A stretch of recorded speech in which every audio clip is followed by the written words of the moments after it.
Chapter 35. Well, the story's not quite over. Here's what happened after the Winter Solstice Festival. A Nordby News reporter broke the story about Mr. Darling's generic coffee, calling it a scandal. Turns out that when the crane driver pulled the Buick out of the sinkhole, a certain crumpled piece of paper fell out of the window and landed at the reporter's feet. Yes, indeed. The uproar was huge. The town council voted Mr. Darling off all committees, and the police department looked into possible charges of consumer fraud. The Organic Coffee Coalition threatened to sue on behalf of consumers everywhere. Mr. Darling packed up and left town, abandoning his coffee house and his offer to buy the building. Heidi and her mother stayed, however, which was great because Heidi became a changed person overnight. Her father had been the one pushing all those extra activities. She stopped doing all the school spirit stuff and focused all her energy on the swim team. She and Vincent ended up getting back together, and I got used to having her around. We solved the whole movie theater thing by having him sit in the middle. You can get used to anything if you put your mind to it. Ratcatcher's fame grew. Thanks to Elizabeth's marketing genius and web connections, Nordby became the Loch Ness of Washington state, with rumored sightings of a giant mutant rat that lived in the bay.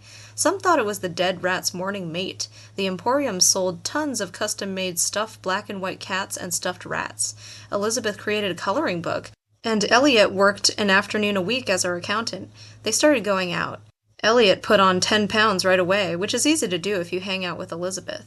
But what about Anna's old world Scandinavian coffee house? Well, we moved right into Java Heaven space. We bought some of the equipment from Mrs. Darling, who was happy to get rid of it. Along with fancy organic coffee drinks, we continued to serve the old-fashioned stuff.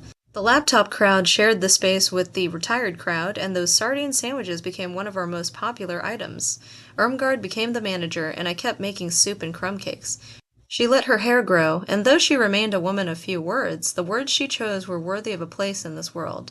Grandma Anna recovered, but she cut way back on her hours and started some new hobbies. She learned how to play hanafulo. She went on a Mexican Riviera cruise with the ladies from the shoe shop. She raised money for the cardiac wing of the hospital by hosting a neighborhood garage sale, which included all the junk from my closet of failure.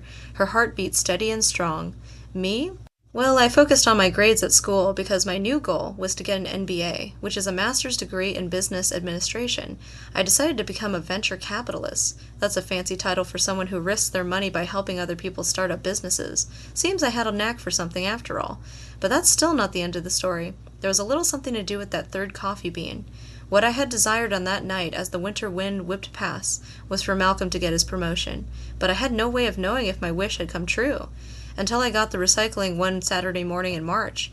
I had a bin of papers from the Emporium that I needed to leave beside the dumpster. In my part of the world, mornings are still dark in March, so I turned on the yellow alley light, and there he was, sitting on a pile of crates, wearing a khaki kilt and my grandfather's white sweater. His satchel was slung over his shoulder, and he grinned like a kid. I dropped the bin. Malcolm? I couldn't believe he was sitting there. I hadn't stopped missing him, had hoped every day that maybe he'd have another message to deliver in Nordby, that maybe he'd show up in the alley again. He didn't say a word, just walked right up to me, and this is what he did. He slid his arms around my waist and kissed me. My face didn't liquefy. No singed flesh, no smoke. The kiss still felt electric, but in a non-life-threatening way. Then I pulled away. What?